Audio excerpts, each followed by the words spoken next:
La fenêtre. C'était notre petite ferme. Et tout le monde partait en exode, donc alors nous autres, il avait donc sa voiture, et il dit nous allons aller jusque chez mon patron à Welaye. On est parti par Givet et on a logé la première nuit à Couvin et on a continué à pied jusqu'à un petit village France. On peut faire.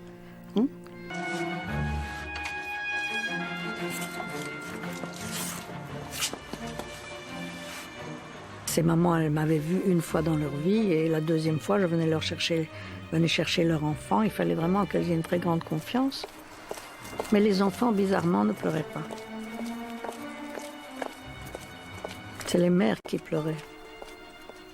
Parce qu'elles se disaient avec raison que peut-être elles ne reverraient jamais leur enfant. Ce qui a été la majorité des cas. Je m'appelle Louis Friedman ou Gérald Bussière. C'est selon. Au village, ceux qui se souviennent. Nous sommes dans une ancienne maison qui appartenait à ma grand-mère et donc qui a été louée à un certain moment par le colonel Henry, qui a donc accueilli Gérald. Et il habitait ici, dans cette maison. Et il habitait ici avec ses enfants, paraît-il, et donc il a accueilli plusieurs enfants juifs et il les a placés dans le village. Mais je crois que la plupart des gens du village ne savaient pas à qui ils avaient affaire. Ils savaient simplement que c'était des réfugiés, mais pas nécessairement des petits juifs. Voilà, c'est ma maison maternelle, je suis né ici. Ça c'est le magasin de ma maman et de ma grand-mère. Ce colonel Henry venait donc de l'armée et je ne sais pas, mais le rabbin Ullmann avait aussi contact avec la reine Élisabeth. Et le colonel Henry m'a pris avec à peu près 10 autres enfants, nous a amenés dans le village à Villers-sur-Lesse. Et là-bas, je me rappelle que tout le monde était par terre, tous les enfants étaient par terre, et chacun du village pouvait venir chercher un enfant. J'ai été amené par... Et comme ça, il y a une dame qui est venue me chercher. Et en arrivant à la maison, j'ai vu un homme en uniforme, et j'ai pleuré, et j'ai dit, je ne vais pas aller chez ce sale boche.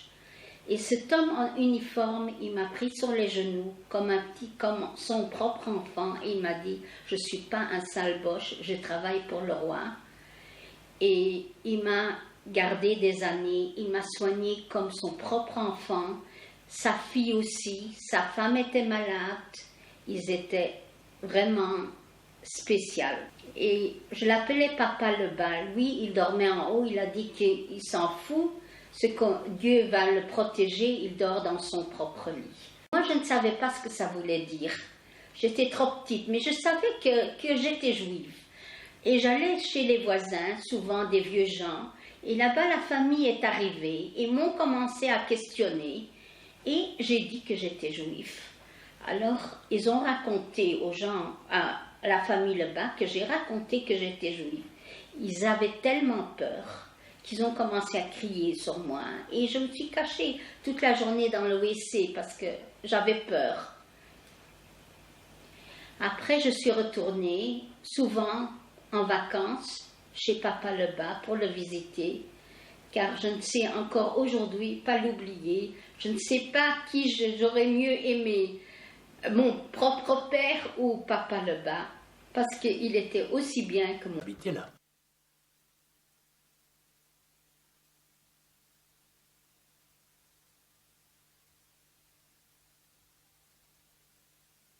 Et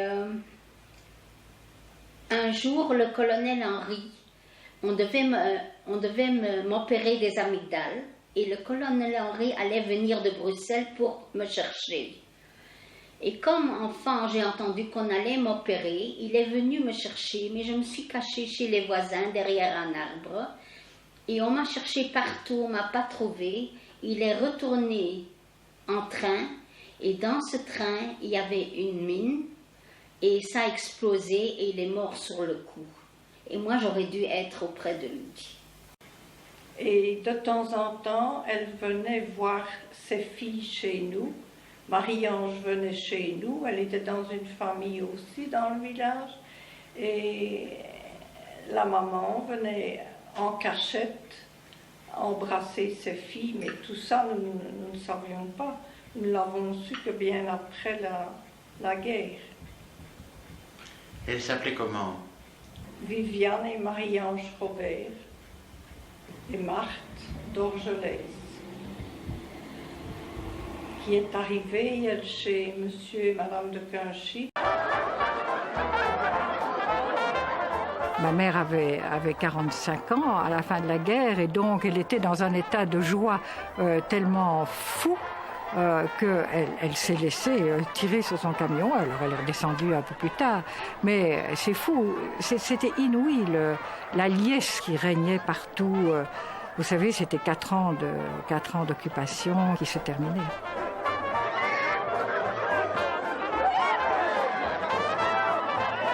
Il y avait une euphorie, une joie. On chantait, on sautait, on dansait. Ah oui, on se sentait tout à